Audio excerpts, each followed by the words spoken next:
Hi guys and welcome back to Scribe Gaming. I'm your man Scribe and this is my cup of coffee.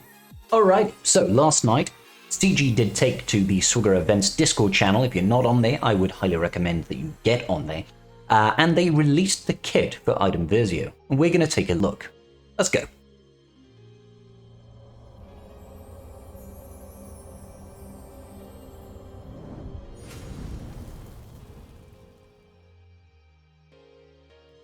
Okay guys, now I know a lot of people were saying, they saw the tweet come out of Janina, the voice actress for Iden Versio. She took to Twitter and she started tagging Sam Witwer, who does the voiceover for Maul, is the likeness and the voice of Starkiller in the Force Unleashed games, and she started poking fun at him, saying she was jealous that she doesn't have a character in Galaxy of Heroes, and I think that was more her just playing fun. She obviously knew she was getting a character, and that was a hint for us. Okay, so we've got a kit. Those of you that don't know, she is the main protagonist from the Battlefront 2 campaign, and this is her version at the start of that game where she is an Imperial Trooper. So, Iden Versio, her categories are Dark Side, Attacker, Leader, Empire, and Imperial Trooper. And her kit is revolved around trying to use the less used Imperial Troopers without breaking up the sort of Via's lead, right? Team, so you won't be using other leaderships with this. Tenacious Empire Attacker who expertly takes out foes while supporting her squad. Basic, take them down. Deal physical damage to target enemy. If no other allies have the leader tag, Iden deals damage 2 more times. For each critical hit, she recovers 5% health and protection. On a basic, that's pretty good, guys. Obviously, you're not going to be using the likes of Veers, you're not going to be using Piet, you're not going to be using Gideon. Those guys are not designed to work with her, or rather, she's not designed to work with them. So the additional damage is great. Health and protection recovery, what's not to like? Special 1, push forward. This special is actually really cool. What I like about this is it's only a cooldown of 2. So you'll be able to spam this quite a lot, and it is an AoE. So deal physical damage to all enemies and inflict vulnerable for 2 turns, which has a little bit of synergy with stuff later on in her kit. Dispel all buffs on the single target enemy, and inflict heal immunity for 2 turns, and stun them for 1 turn. These effects cannot be resisted by rebel enemies. This is key, guys. Her kit, using the leftover Imperial Troopers, is specifically designed to counter CLS teams, which is really, really cool. If no other allies have the leader tag, call other non-droid Imperial Trooper allies to assist, dealing 20% less damage. Now, the reason they have that qualification there saying non-droid Imperial Trooper allies is it's only one of those guys, and it's Dark Trooper. They do not want people taking Dark Trooper out of the standard Imperial Trooper lineup, throwing him in here, probably because it punches up too much damage, and that, yes, is a pun. So, you don't be running Dark Trooper in this team, big sad. But yeah, cooldown of 2, awesome. So, special 2, we can grieve later, cooldown of 4, this one's obviously a bit longer. Dispel all debuffs on Imperial Trooper allies. That's great. No other Imperial Trooper, I believe, has actually got a cleanse. So great that we've got a mass cleanse on the Imperial Troopers now. Iden gains protection up 100% for 2 turns, and all other Imperial Trooper allies gain 50% protection up, which is great. Imperial Trooper allies also recover 35% protection. That is a significant amount of protection recovery. If no other allies have the leader tag, all non-droid Imperial Trooper allies gain readapt or die for 3 turns, which can't be copied, but it can be dispelled, guys.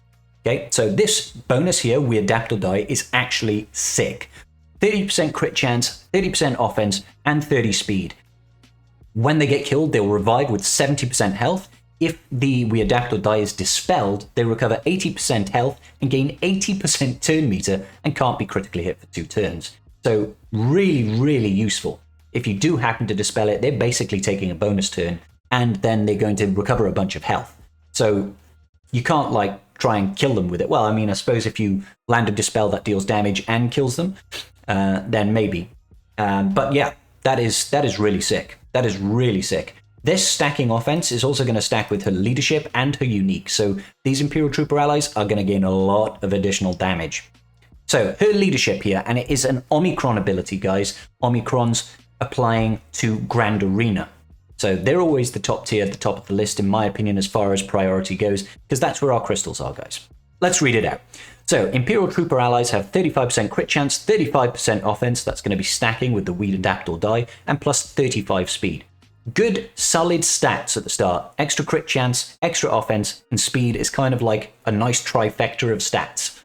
At the start of battle, if no other allies have the leader tag, whenever a non-droid ally Imperial Trooper attacks out a turn, they gain 2% offense until the end of the encounter, crit damage up for 2 turns at the start of each encounter, and have a 100% counter chance whilst enemies have vulnerable. So that, again, if you go back to her first AoE special here, push forward, this applies vulnerable to all enemies, and it's on a 2-turn cooldown. So you'll be able to spam this, which is obviously going to feed into her leadership. Where is it?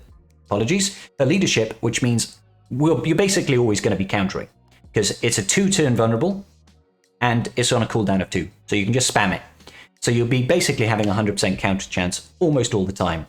And while enemies are vulnerable, they have minus 25% speed. So that's kind of borrowing from Newt Gunray's leadership, where if he extorts enemies, or if he, it's the extortion mechanic, they lose percentile-based speeds. That's going to be a significant decrease. So you're going across a, let's say it's, what should we say? For example, Darth Revan with 350 speed, yeah? And he's only going to have 75% of it. He's now only 262. That's a slow Darth Revan. Obviously, he has to have the vulnerable mechanic. So yeah, they got 100% counter chance. Oh, sorry, the counter chance is not related to the vulnerable. When enemies are vulnerable, that's when they have the minus 25% speed, which basically means they're always going to be slow. It's going to still have a similar TM train mechanic, but not quite as good, obviously, as the Via's lead. Okay, so the Grand Arena Omicron, at the start of battle, if no other allies have the leader tag, Imperial Trooper allies gain 35% max health and max protection. Whenever an enemy attacks out a turn, Imperial Trooper allies recover 20% health and protection and gain 10% turn meter. This is like specifically designed to wreck CLS teams. CLS is quite a common team to see on defense in Grand Arena these days. Still very common on offense as well.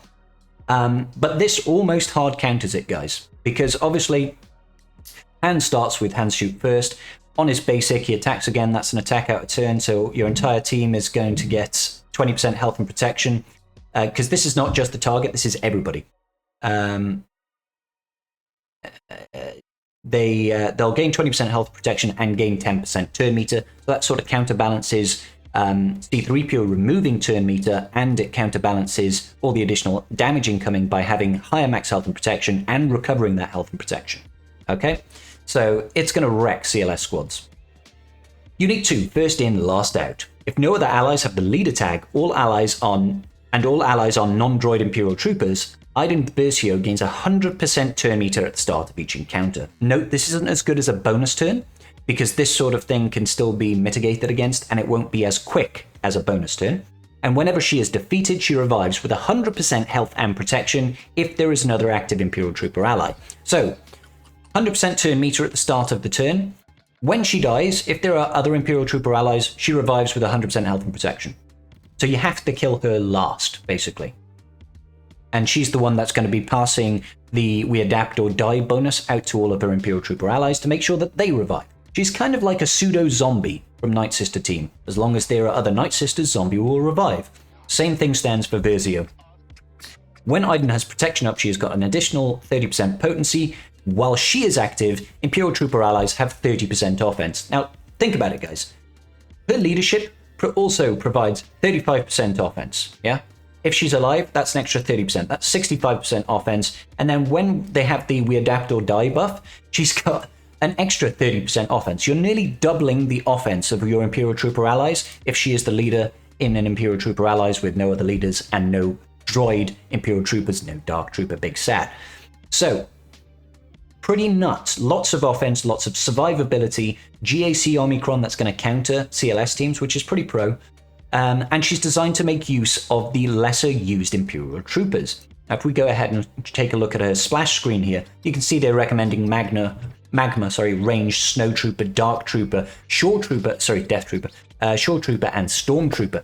So there's a lot that you can pull from. The Imperial Trooper squad is quite vast. So if you have happened to have geared up these other guys, then this is fantastic. It looks like it's going to be a pretty decent squad. probably still a little bit viable at 3 stars, simply because she has to be killed last. So if she's low gear, it doesn't matter. She'll just constantly revive herself, which is pretty cool. So if you've already got other Imperial Trooper allies geared up to a significant level that you can put a team together, she may well be worth it at low stars. It is a bit of a shame she doesn't have Imperial Remnant as a tag, but we can't have everything. Alright guys, that's going to about do it for today, I think. Let me know, what do you think about this kit? Where do you think she's going to be most useful? And what do you think is coming next? Until the next video, guys. Peace out. Just giving a quick shout out to my patrons. I appreciate each and every single one of you, and without your support, I wouldn't be doing this today. Thanks so much.